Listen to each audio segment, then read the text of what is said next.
Over to you, Ben. Thank you very much, Mr. MC. Good morning, everyone. How are you? Wow, silence. Okay, I just see a lot of light. But let's try that again. How are you? All right, that's good. So we've got a very, very good... My name is Ben Ibrahim. I'll be the moderator for today. It's very great to have you here today in Kuala Lumpur. For those of you first time to our beautiful city of Kuala Lumpur, Malaysia. But as you can see on our panel, we have a multitude of talent. We've got two gentlemen from Spain and two gentlemen from Malaysia who are going to be talking about this topic, boosting the economy of a country through football. Now, as our MC said, there's a lot of questions to be answered. But basically, what we're going to be looking at is mainly the macro and micro challenges and issues and potentials of the monetization of football. Because let's be very honest, we all love football. Football is the beautiful game. But not everybody sees football through a business lens. So today our panel is going to discuss, and they can agree to disagree. Just don't throw chairs at each other, please, gentlemen. Okay? But they can agree to disagree and agree to agree in terms of how is the best way forward for our industry of football to move forward. So I'm going to start with Oscar. And Oscar, you are working in LaLiga. So hola to our friends in Spain.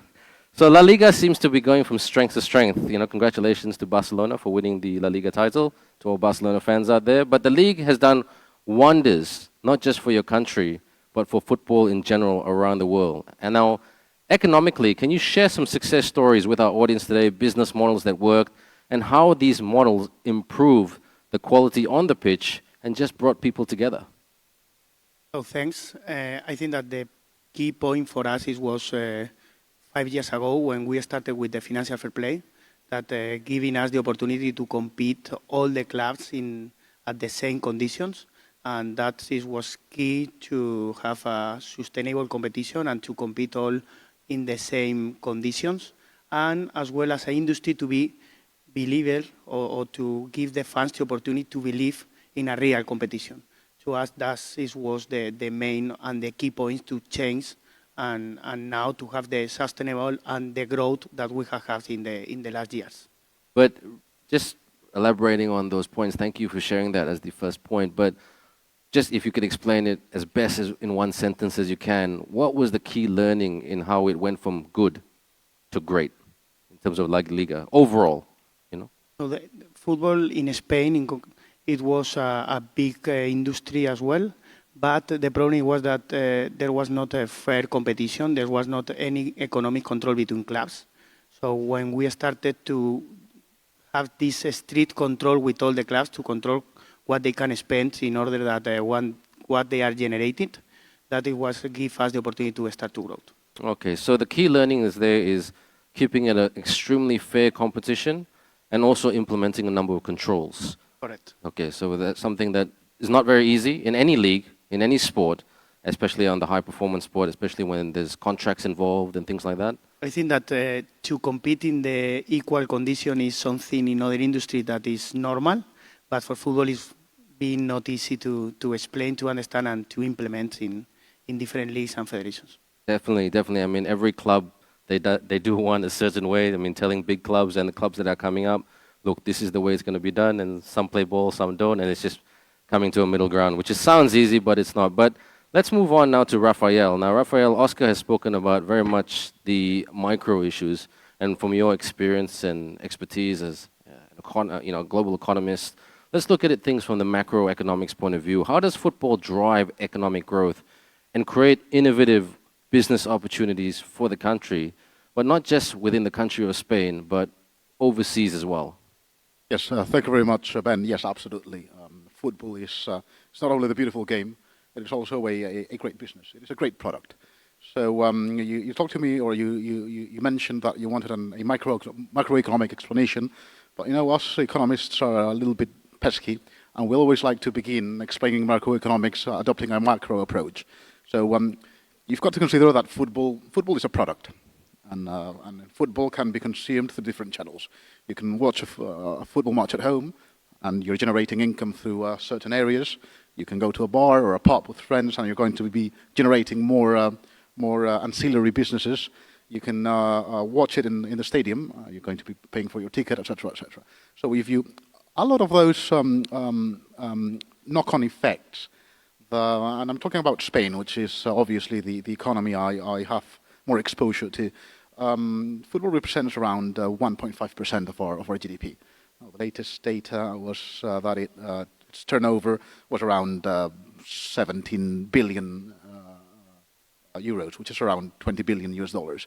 So we're talking about 1.5% GDP of a nation that has a 1.4 trillion GDP, which is perhaps a 10th, 11th largest economy in the world.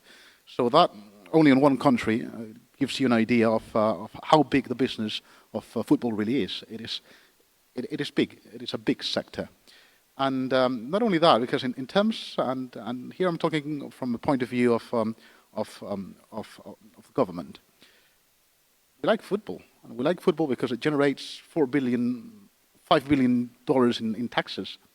So it generates a lot, and it allows us to distribute wealth accordingly. For instance, just to give you an idea, if all the public revenues are generated by football as a product for the Spanish government, can pay up to 3 times all our foreign service. So that means, just imagine that we find there are the same number of countries in Mars and the same number of countries in Mercury. We can open new embassies and we can open new promotion organizations with the income that is generated by football. In terms of employment, we were discussing it with Oscar before. No, the direct labor that is generated by football in Spain is around 1% of the labor force. That's 200,000 people. That's 200,000 people whose wages depend on the industry of football. So that gives you alone an idea of how big it is in macroeconomic terms and the impact it has. No? And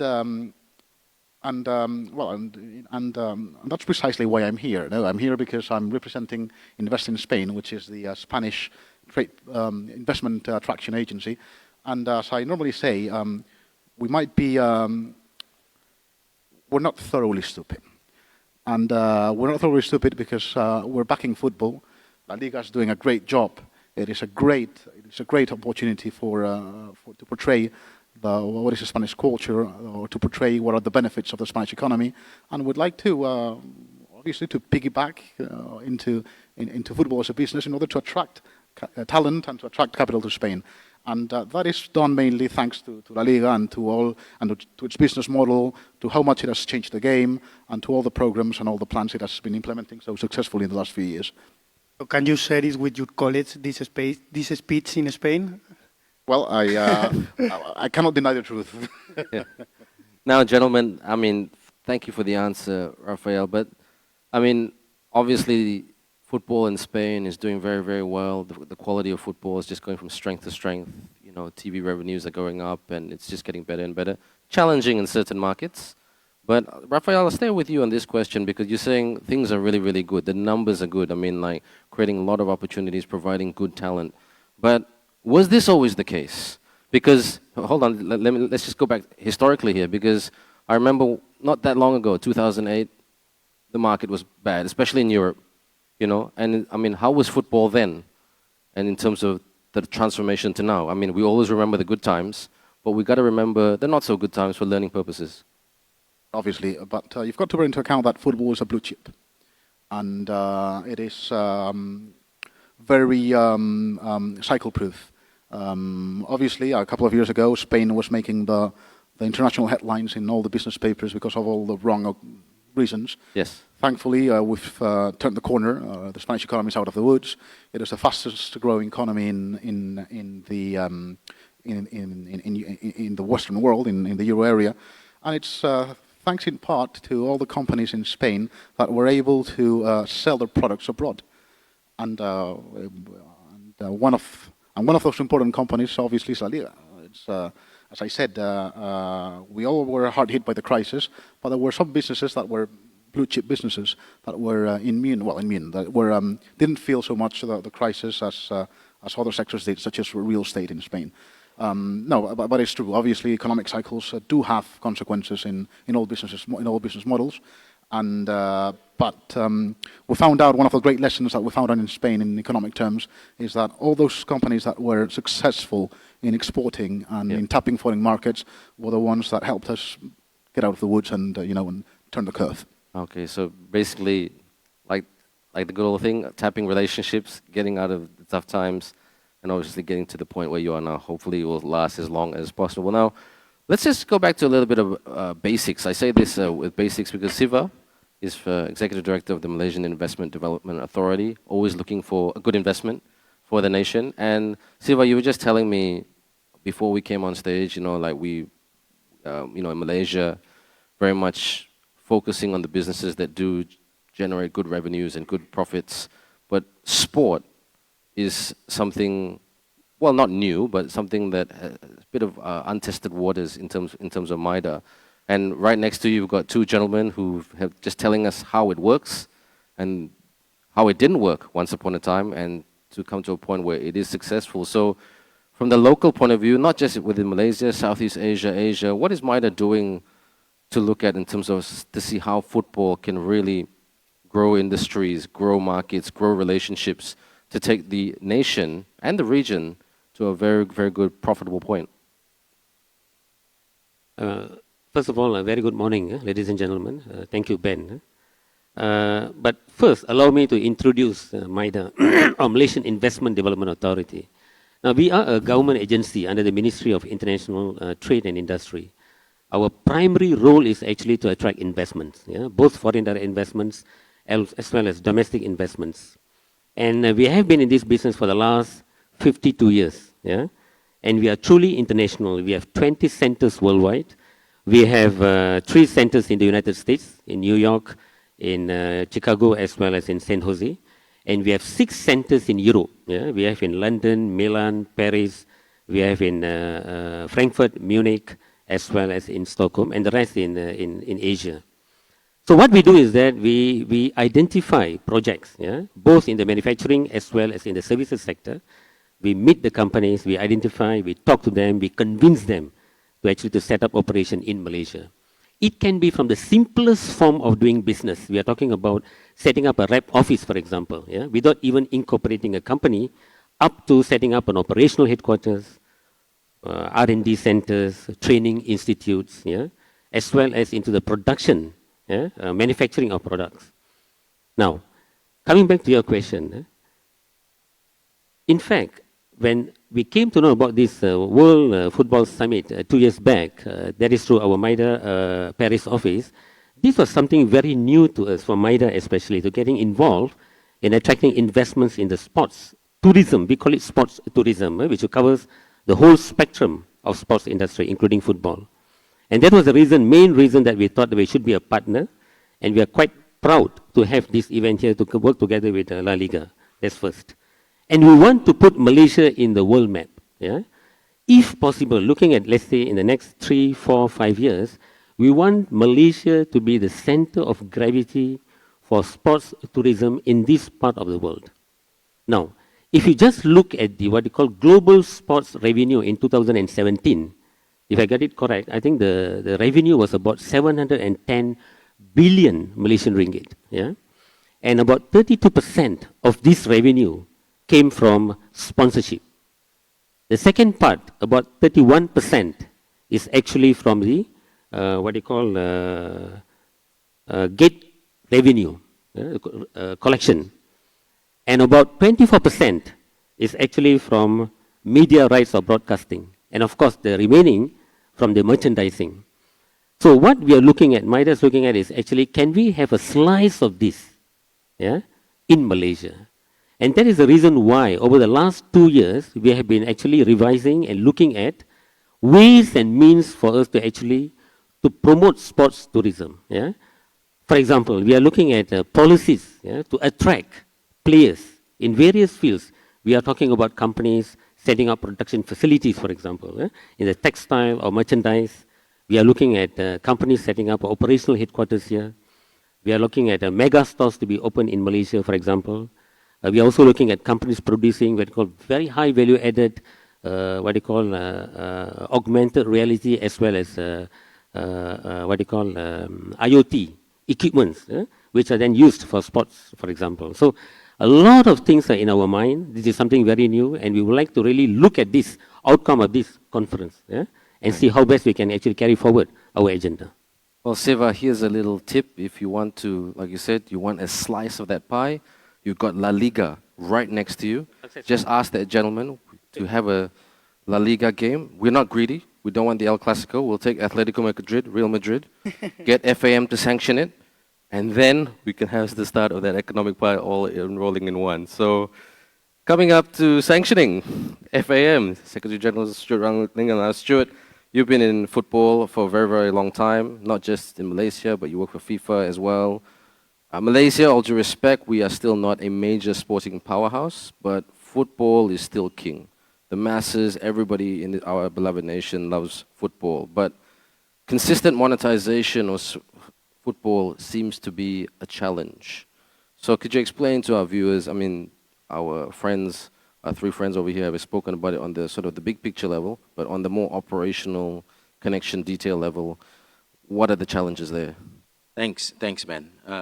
I always try to explain to everyone in monetization is the end of the equation. Like sponsorship, as the percentages shared, is always the end of the equation. You start with a product, you dress the product, you sell the product, and monetization comes after. Horse before cart, we got to ensure that the product is right. One of the things that, and where the different roles are, it's fantastic that LaLiga is in a position to export football. And hopefully that's a conversation we can have with MIDA in years to come, where Malaysian football is an exportable product. It needs to reach a point where the domestic industry is so self-sustaining that we become an ASEAN product, we become an Asian product before we become a global product. And hopefully in time, the eyes of monetization and the benchmarking of domestic statistics, where we understand where the football industry is and the impact across the national GDP is so clear to us that we are able to take this forward as a movement. So before you realize economic impact, one of the things that I was having a conversation in my office is that we have to understand that a lot of this starts with the social movement. If you have social impact, it moves to become an economic impact. And that social movement is where we are today. Malaysian football is not where Spain is, and it's hard to even make a comparison with our friends in Japan. Right. We are in a stage where we are finding our footing in monetization-wise. Monetization-wise, but also monetization starts with the professional delivery of sport, right. Professional delivery of the football. Product. Yeah, okay. The product yeah. needs to be worked on. Okay. So there's a lot of work that we have to do within ourselves before the product is ready and ripe for export. From a domestic scale, we understand that our national team, we played in the AFF Suzuki Cup recently. We had about 15,000 foreign tourists come into the country across the three major matches that we had here. We had about 300,000 fans in the stadium. We know that we had about 14 million TV viewership numbers. And from an exposure and a scale, we are there. There's definitely an ability for us to grow the industry to ensure that the economic impact is measured to a front where we become an exportable product. You know, Malaysian football, like you say, we've got 3 top sports in Malaysia, and I constantly tell people it's football, football, football. Then our friends in badminton may come second or third, somewhere there. But we are blessed with the fact that football is such a received and well-received sport here in Malaysia. So we've got to work on that barometer of success to ensure that our success is measured similarly with the league, similarly with the clubs, and then with the partners, the broadcasters and the sponsors to come on board. It's not an easy exercise. No, I think Spain has gone through its ups and downs on making a league successful, working with the federation successful. We are in that stage. We are more in a position at the moment from a domestic operations, to answer your question, from a domestic operations in a stage where we need to ensure we put the model of football of how we had all these FA systems before that may not have a long-sightedness of where the professional game is going and the economic controls that is needed to define that professional economic movement. We are in that stage of transition at the moment. Oscar, you want to say something? I think that the key point for football as an industry is, to me, from my point of view, the first step is to consider and understand, okay, we are sports and we are a service or a spectacle for the fans, but we need, and we as a football, as an industry, we need to understand how important we are as an industry. I think that Rafael shared some numbers in the case of Spain, but I'm sure that if in every country, football is as important in his country. So we need to understand the importance and the responsibility that we have as an industry that is generating high revenues, high employers, high number of employment, and we need to manage this industry as an important industry as it, not just as a sport. Yeah. Now, but just thanks very much for sharing that, Oscar. Stuart, just want to stay with you on this one because I do want to get everybody more involved and intertwined into the conversation. But I mean, I know they always, and we've spoken earlier, ladies and gentlemen, about the what and the why, but shortly, and unfortunately I can only do this in 15 minutes, we could talk about this conversation for a few hours, but we have to do it in 15 minutes. We're going to talk about the how, so we can take some key learnings and really share it with all of you, because this session is about mainly sharing and for all of us here today to take back to our organizations and say, how do we make things better? I learned something from this summit. I learned something from this conference. So if you can do me a favor as well, whatever you learn in a very positive way, just hashtag it on the social media, WSF Asia. So, but that's really good because, I mean, you may laugh at that and may see that as funny, but sometimes if you click on a hashtag, certain things were said in a conference and you can look back at it and say, okay, that's a good key learning there. Let's try that. Maybe it'll work, maybe it won't. But Stuart, in terms of looking at Spain, I know it's not an apple-to-apple comparison. And we in Malaysia, we always like to look at the more developed football nations. Oh, France did it, Spain did it, Holland almost did it, you know. And I mean, that's not an apple-to-apple comparison because of culture. But if you look to Spain, I mean, what is there a few things that we can take from our friends from Spain and say, okay, it worked there, maybe it can work here in Malaysia? Because don't forget, Spain, yes, the LaLiga has come a long way, but don't forget, Spain has also won a World Cup. Definitely. I mean, we look to Spain. There's a lot of key learnings that we can take to what we do in Malaysia. For me, my comparison is the Spanish FA rather than the La Liga. Right. And if you look to the Spanish FA and how they've governed the development of the game, one of the conversations we have internally is that within the league in itself, you have a Selangor FC, and they're only developing football within the club. Selangor FA develops football in the state. They develop referees, they develop coaches, they develop youth, they develop talent. There's an elite development, which is the club. But we don't forget that in the pyramid of football in Malaysia, we constantly talk about the top 1%, right? We forget that football is owned by the 99% of people that don't earn any income from football. And that's where the economy is, that's where the industry is. But we constantly keep focus on the top 1%. The role of FAM is the 100%. The role of the league is the 1%. Okay. And I have a bigger responsibility in ensuring the development of the game and the sustainability at the footprint of the game is thought through rather than just merely focusing on the 1%. So PNP, Pipeline and Pathways? F30. We've launched our strategy recently, and hopefully with that, it aligns our direction and our targets as an organization. Rafael? Yes, no, one thing to follow up on Stuart. Also, I think it is very important to realize that the new technologies and the digitalization of the game and the new forms of viewership, of interaction with all the aspects of the game are excellent business drivers. And for instance, I think that this year or the previous year, the Spanish competition turned 100 years old, right? Something like that. 90 years old. 90 years old, yeah. So, and the current state of business around football in Spain has increased enormously, almost exponentially, thanks to the operation of the new technologies of making football more digital, making viewership more interactive. The opportunities to create wealth and to create businesses around that pivot is well, it's not negligible. Yeah. Well, we always say that we always want to make football a truly entertaining product, no different to an Avengers movie, no different to going to the theater or the play or the musical. It is still a entertainment product. Gentlemen, we're coming towards the tail, unfortunately we're coming towards the tail, we still got some time, but we're coming towards the tail end of our conversation here today.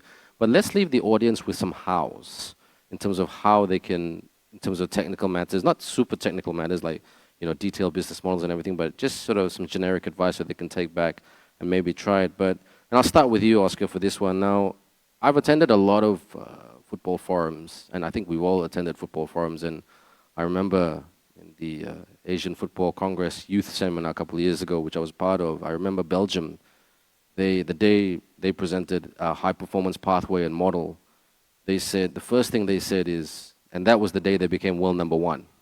Okay, I think this was October 2015 on FIFA World Rankings. Now, the first thing the gentleman said on the stage, look, do not copy and paste us.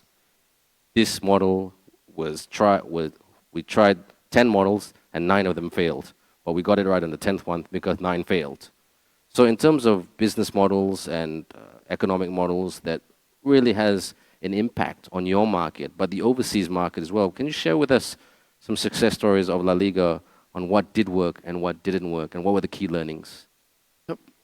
First of all, from the LaLiga perspective, it's obvious that we cannot have the same business model or the same strategy for every key market. So for us, for LaLiga, the same product is totally different the strategy that we have in Malaysia, that we can have it in China, that we can have it in Tanzania, that we can have it in US or in Argentina or Brazil.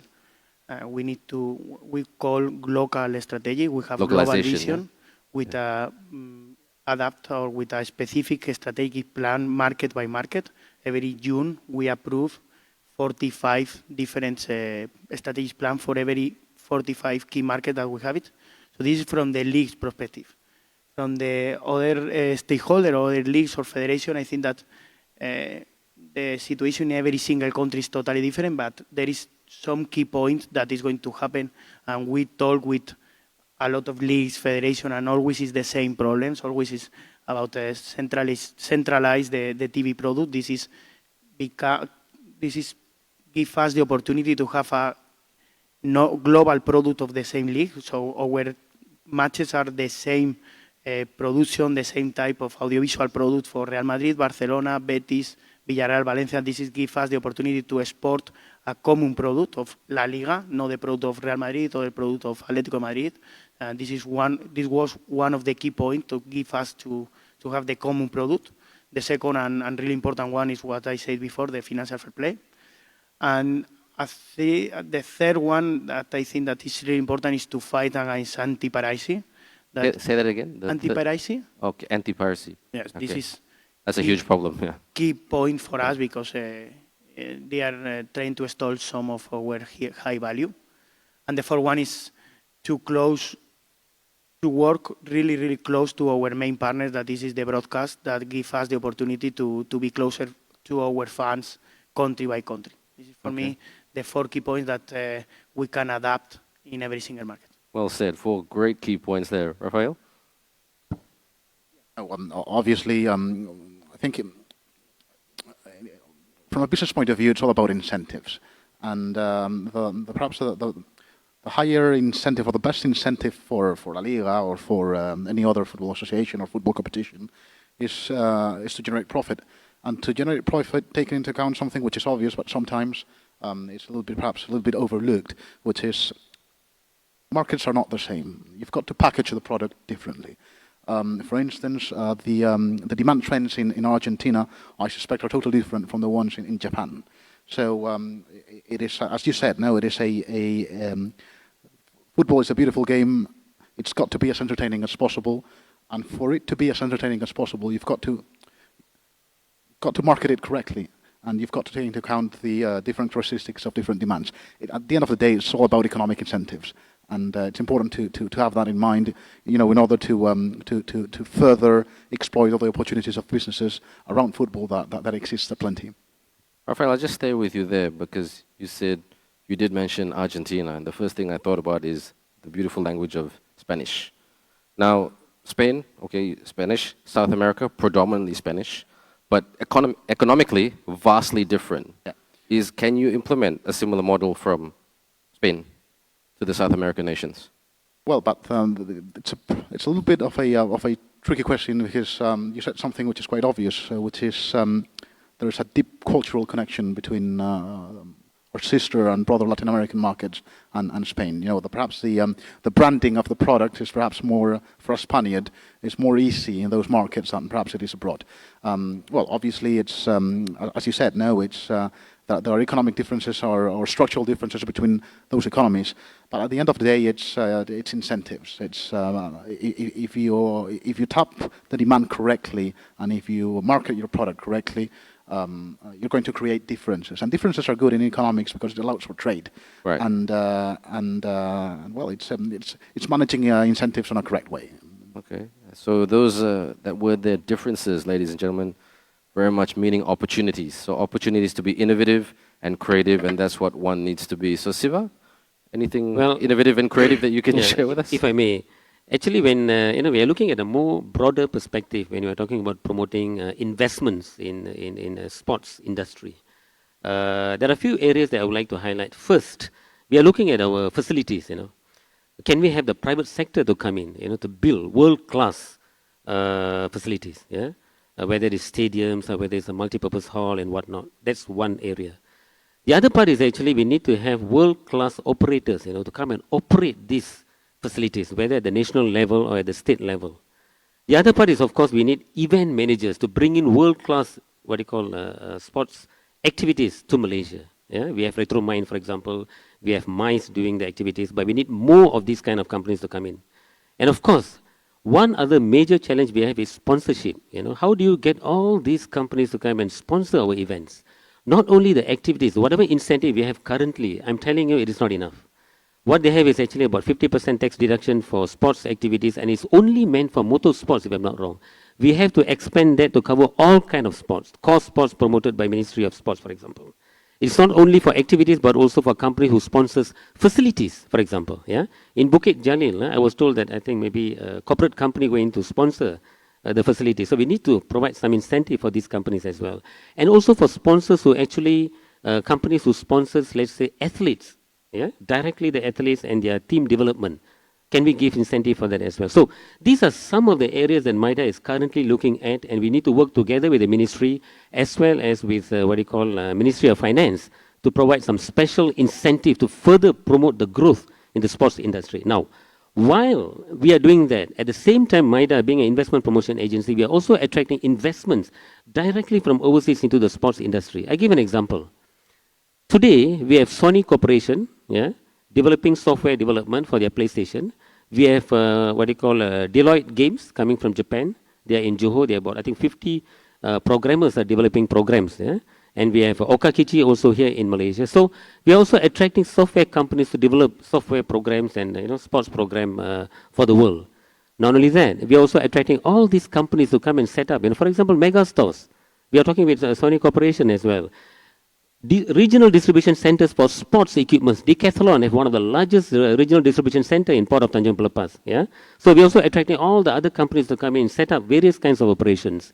Clubs, for example, they can set up representative office in Malaysia. Yeah? We have LaLiga here. We welcome all other world class, all these clubs to come and set up their merchandise shops, for example. Yeah? So these are ways and means for us to actually to attract and also arouse interest and also create awareness. Yeah? So these are some of the proposal and recommendation that we are looking at currently. Thank you. Good. Thanks. And it's terribly encouraging to hear the mindset that we have at MIDA now in terms of the conversations and the investment into sport and the far-sightedness of what they want to do. Please include the association in that conversation. Because in the end of the day, besides the private sector, the associations need to be protected and understood, because we develop the sport. We develop grassroots. The child of 5 years old comes through a system. He does not need to be the next Lionel Messi or Cristiano Ronaldo, but he is a healthier child, learns a lot of life skills, lower health costs, increased productivity and efficiency. So sports delivers a healthier Malaysia. So the investment into a football association is not merely to find the next Shafiq Rahim or the next Safawi, but it's also to ensure that the base of sport is supported by a group of talented individuals or a mass that is actually interested and loves the sport. You're going to spend money in the sport. So please include the association in this. The how for FAM is to ensure that stakeholder management and mindsets and culture has changed. For us, the biggest task is to ensure that we have believers in the industry. Sports is not a charity. Sports is an industry. It returns a commercial ROI to brands that sponsor and bring investment to the table. And that needs to be changed by how we deliver reports and measure success within these commercial space. So a lot of other conversations that we would like to have, and we've already begun some form of early conversations, is the change of policy. The change of policy that requires obviously deeper and higher level conversations to support association-based sports. Private sector investment, commercial investment is understood, and we all understand where that reflects on the economic impact. But association-based sport, where it develops that grassroots base, is still seen in Malaysia as a charity, or I only pay for the top. I don't really invest in the bottom. And that's a mindset that has to change within the commercial sector, but also within our understanding and collaborations with government. I think Hong Kong FA works, and if I get these numbers wrong, I apologize, but Japan FA, I believe, works with 3 ministries directly involved. When we travel to Japan, Kementerian Dalam Negeri in Japan, or the Foreign Ministry of Japan, actually invests in us traveling to Japan. Okay. Hong Kong works with 13 ministries. China works with 7 ministries, hand in hand on a day-to-day basis. We work directly with the Ministry of Youth and Sport, which we are having a very successful relationship with at the moment. Nevertheless, I believe we can do a lot more with a lot of ministries if they can see the vehicle of sport to deliver a national agenda. Great. Oscar, very quickly. No, related to what Stuart says, is something that all the international competitions we cannot forget. So who is doing the hard work in every single country is the local institution, like federation and leagues. So when we are coming here, for example, is to work with them to develop or to support or help them, or to work in the lines that they think that we can support to develop football here. But we need to understand that who is doing the hard work in every single local market is the local institution. We as a league, we think that we understand, and we are here just to support. But we cannot, all the international leagues and international institutions, we cannot forget that who is doing the hard work in every single market is the local institution. And in Malaysia, that I know the case really, really good, I can say without any doubt that they are doing a great job here. Thank you, thank you. Now, just last question. My favorite question, business phrase is USP, unique selling point. So, gentlemen, one word, not one sentence, one word. When you enter a room, advice for everybody here, when you enter the room, when you're pitching football to an audience of people who are still not so convinced about football and not so sure, one word to convince them to come on board and join the beautiful game. Rafael, I'll start with you.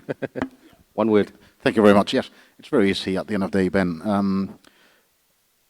What is Spain known for? Food, heritage, sun, and football.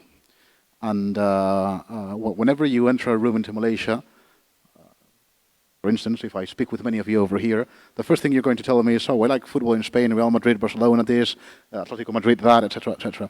And as a government agency invest in Spain, we see it as a great opportunity to attract business and to attract talent and to attract investment in Spain. So we're quite grateful of having LaLiga doing the work it's doing, and being a relevant actor in football in worldwide terms. Okay. There was more than one word, but never mind. Okay, Oscar, one word? Siva, I'll start with you. One word. Just like my word is usually fun, fitness, teamwork. Well, my word is but that mine Malaysia, is this example. if I may say, I think Malaysia is your profit center in Asia. Yeah. If you start your business here, I think the rate of return is very high. You know, the UNCTAD report says about 17% at an average, the rate of return. So whatever business that you do, it is the best place for you to do a business, because if you look at the investment that we attract in a year, last year alone, the total investment we approved was about 201 billion Malaysian ringgit, and about 40% of that was actually from foreign direct investment. If you take manufacturing alone, about 67%, almost 70% was foreign direct investment. So it is a very good place for you to do business, and I can really say that it's very profitable. English-speaking country, very easy for you to actually to mingle around, and for you to start operation. And there's always someone there to actually to handhold the whole process. That is MIDA. You can count on MIDA, and we have been in this business for the last 50 years. Only that I can say. Thank you, Ben. That's a lot of words. That's a lot of words. Oscar, you've got to do better than that. One word. I want one word. Nobody has said one word. Yeah. I will say that it's a great and huge industry that we need to manage properly in order to, let me finish, in order to be able to provide the fans the best spectacle as possible. Okay. Not one word, but That's not one word, but it's okay. As they say in Spain, la siento, which means I'm sorry. So, Stuart? Unity. Oh, Stuart, well done. Well done.